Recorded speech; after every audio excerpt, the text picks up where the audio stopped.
Suppose we have a web-based business, and suppose these are our price and corresponding sales in a couple of days. For example, here I have set the price to 89 and I have sold 30 units.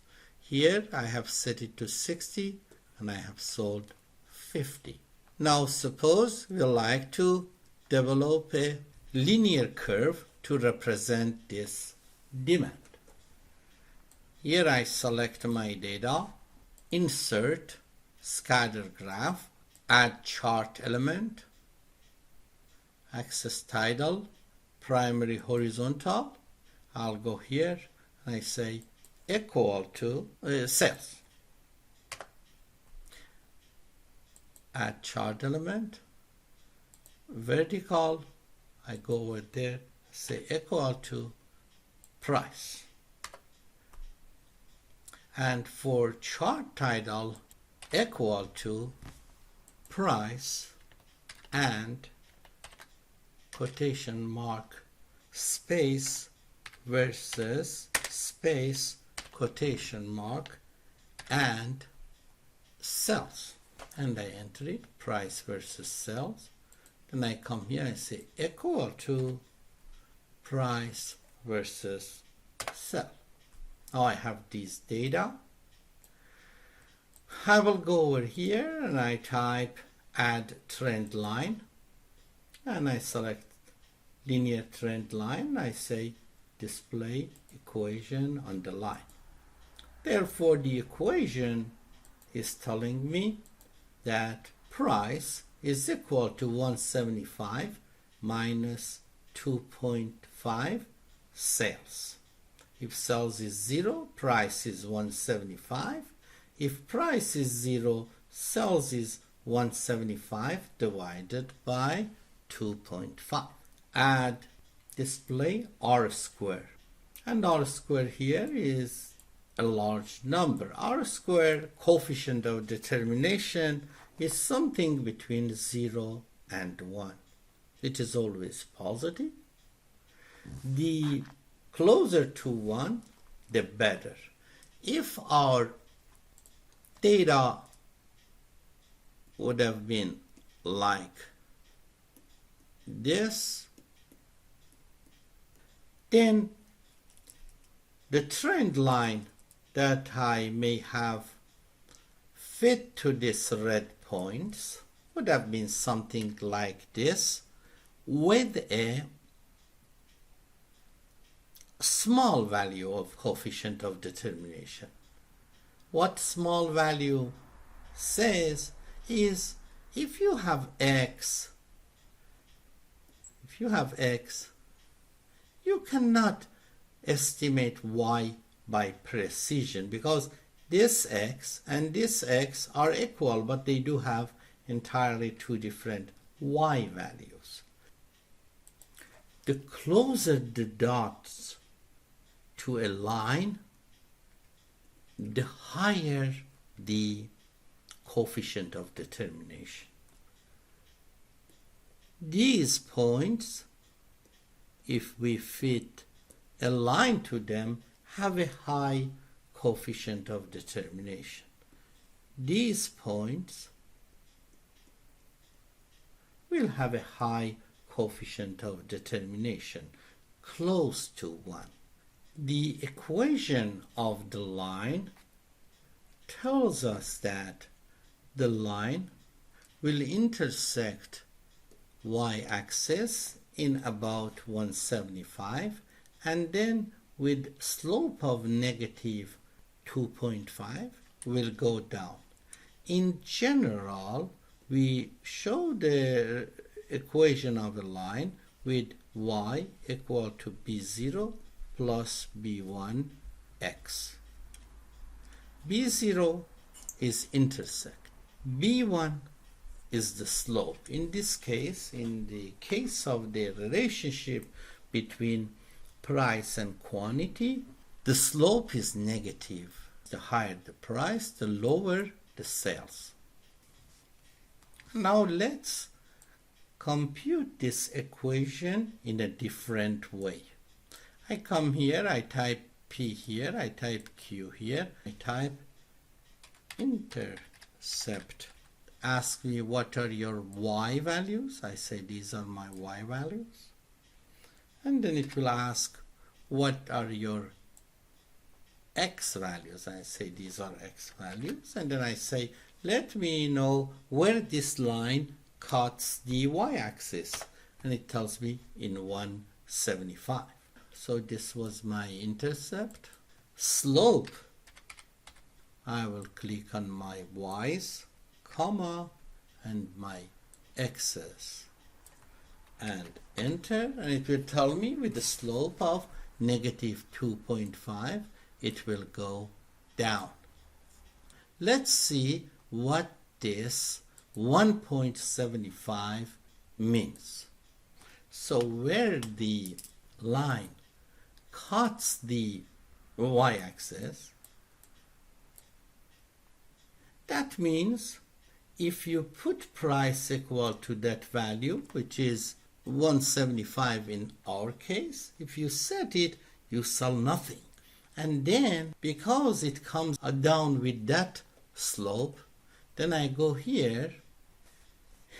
If I am at 175 and if I come down at slope of negative 2.5, and therefore I divide it by negative of negative 2.5. So I say if I set my Y equal to 0, what will happen? So I will have 0 equal to negative 2.5 plus 175, negative 2.5x plus 175. Therefore, if I take negative 2.5x to the left hand side, I will have 2.5x equal to 175. So what I did here, I said, okay, what would be if I divide 175 by negative of negative 2.5, which is positive 2.5, and then it will give me this number. So that means, what this means, it says, even if you set your price equal to 0, the max you can do is to sell 70 units. Now, what is the meaning of this 70 units? Even if you set the price equal to 0, at most you can sell 70 units. That means your site is visited 70 times and not more than that. If we set price to 175, we sell nothing. And if we set price equal to 0, we sell 70. Can we say we have a uniform distribution? If the price is equal to 0, we sell everything we have. And if the price is equal to 175, we sell nothing. Can we say that? Of course we can say that. Now what will happen if we set our price equal to 55? Suppose 55 is here.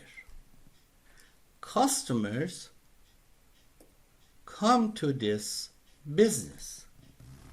If the price is 0, they definitely sell it, buy it. If the price is 175, they definitely buy nothing. Now what if price is equal to 55? Definitely these people will not buy. But these people, they buy because they are willing to pay 55 and more. Therefore, if I have such a probability distribution, probability of sales, if price is equal to 55 is equal to 175 minus 55,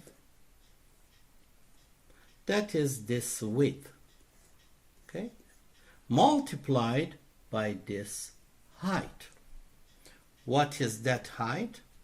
The whole area is equal to 1. This whole area is equal to 1. This width is equal to 175. Therefore, 175 times height is equal to 1, and therefore height is equal to 1 over 175. Having said that, now this width should be multiplied by this height, and that height is 1 divided by 175. And that is how we link linear demand curve with uniform distribution. Before going any further, let me provide you with another interesting application of this trend line, and as we refer to it, a regression line. This is the data I have with respect to volume of production and total cost. Now I come here, I mark these data, insert this line. This is a scatter graph of that data. Then I go and right click on it as before and say add trend line, and that would be linear trend line, and I say display the equation, display R square. So the equation and R square are shown over there. Equal to total cost and quotation mark space versus dot space quotation mark and Q. Enter total cost versus Q. Go here, say equal to this one, and that is my graph. So using this graph, I also write the formula here, which is equal to intercept of Y values, which are my total cost, and X values, which are my volume of production. Enter, that is my intercept, and I also go with that, I say slope and Y values, comma, X values. And these are those coefficients of my regression line. As we can see, it is 1200 plus 16x, and here is my 1200, and it's my slope. Now, because it is total cost, I can say my 1200 is estimate of fixed cost, and 16 is my estimate of variable cost. R, as we see here, is high. High R is good. That means changes in X can be explained in terms of changes in Y. I have created 3 different curves here to show you what are the differences between different R values. So let me take this one over there. This is the data over there.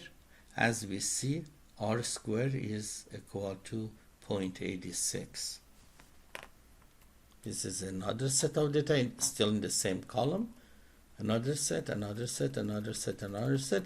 In all of these, R is high. It is closer to 1 than 0.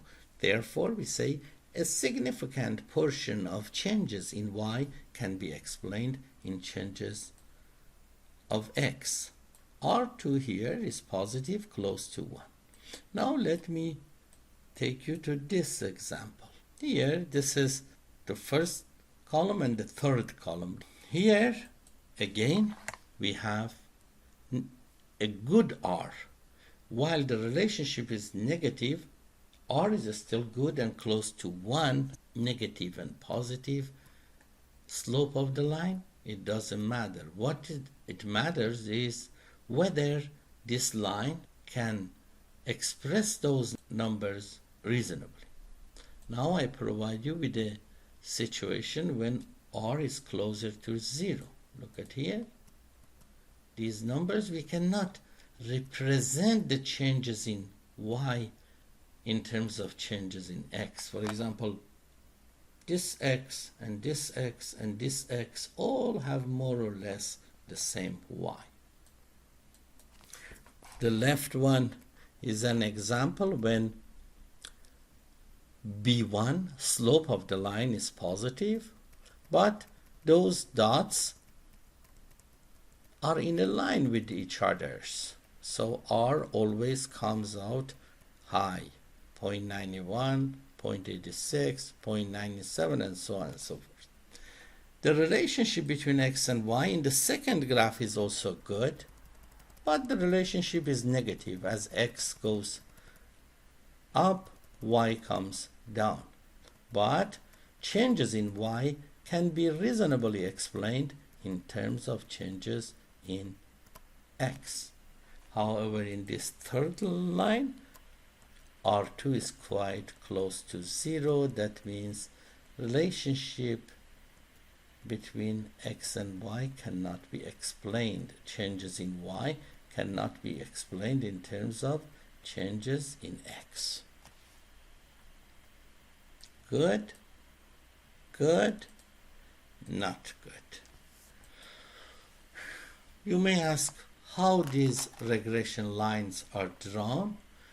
We find a regression line. The best regression line is a line for which the difference between what we see on the line and what we see in real life is minimized. For example, for this x, I observe this y, but on the regression line, I have it this one. For this x, I observe this y, but on regression line, I have this one. Therefore, if we find the actual value of y when we had it for a specific x, and if we compute y in terms of the value of x and the line, the best line is a line for which these gaps, square of these gaps, is minimized, and that is why they call it least square method. In all three examples, the lines are the best lines. The sum of the squares of the gap between actual observation and the value computed on the regression line for a specific x is minimized. But this one, this relationship is reasonable, this one is reasonable, and this one is not reasonable. Let's go back to the original problem when we were considering the relationship between volume of sales and price. We had this curve, then we fit a regression line to these observations, and we were able to get 175 and negative 2.5. This was intercept. We used intercept function equal to intercept of y values comma x values equal to slope y values comma x values. Therefore, we have a regression line which we stated as P equal to 175, which is our B0 or intercept with y-axis, plus negative 2.5 times x minus 2.5 times x. Now if I take x, which is 32, and put it in this equation, and that is intercept and F4, because I'm going to copy it down, plus slope and lock it, times price, which was 32, times quantity, which was 32, and that will give me price. Now if I go and multiply quantity by price, then I will get revenue. So this is quantity, this is price, and this is revenue. Now what is marginal revenue? Marginal revenue is if we move from a certain level of production to 1 unit more. So here we go from 32 to 33, which is 32 plus 1. This one I just copied because 175 and negative 2.5 are absolute. If I copy them, they will remain as they are. And then when I copy down, 32 becomes 33. So if I copy this down, it will become 92.5.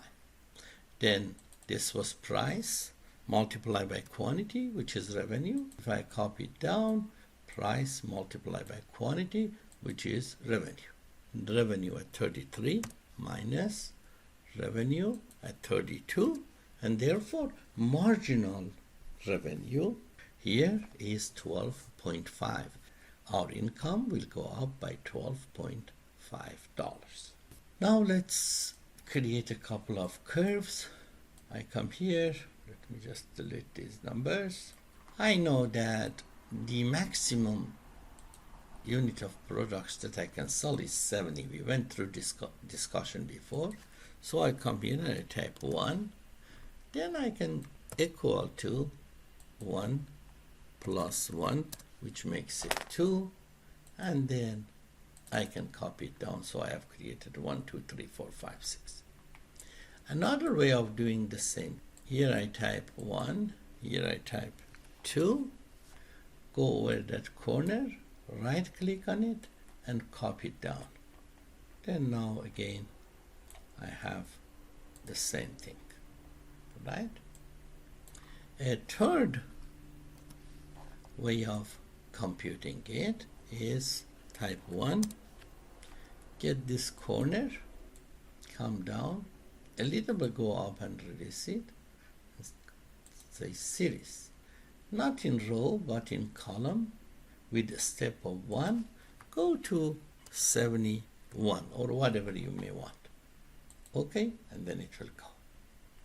And one other way I can do it is to go here, rows from this row when I'm there, column, another I2 is typed over there. I'll go and make the first I2 absolute and enter. So from I2 to I2 is 1. Now if I go down, because the first I2 is absolute and second one is relative, and if I copy it down, then it will fill it out for me. The benefit of rows is you really don't need to type it inside a cell. You can put it inside a formula. Now let's look for P. P equal to intercept and lock it plus slope and lock it multiplied by volume, which is here, enter, and then copy it down. I can go and draw this curve. I'll go here, select these two, insert chart. I insert this chart and that is indeed price versus quantity. And I've already typed over there the formula for price over quantity equal to price over quantity. Okay, this is my demand curve. Whatever price, whatever quantity. Now I come to this column and I compute revenue, which is price times the number of units sold. Enter, and then I copy it down. Then now look what am I going to do. I copy this, I bring it here and paste it. So it's there, correct? Now while I'm clicking on this one, I take this column and bring it here. Now that is price over quantity, but here I should go over then and say equal to revenue versus quantity. So that is my revenue versus quantity. If this is my demand curve, my revenue goes up, reaches the maximum almost at the middle of these 2 points, and then comes down and reaches 0. Because when you sell 70 units, your price is 0. And if you set your price equal to, I don't know, 175, the quantity that you can sell is 0. So now I have revenue versus quantity equal to this price that I get it for the first item, which is also equal to this revenue. This one is equal to new revenue minus old revenue, enter. And then I copy it down. And it will show me the difference between revenue in, for example, when I produce 11 units compared to when I produce 12 units. When I go from 11 units to 12 units, my revenue will increase by 117.5. We were talking about 32. When I go from 32 to 33, my marginal revenue is 12.5. That is the same thing which I found it over there. Now look at this. This was my demand curve, price versus quantity. Click, select data, add series name, I don't care, X values, they are these X's, and then Y values.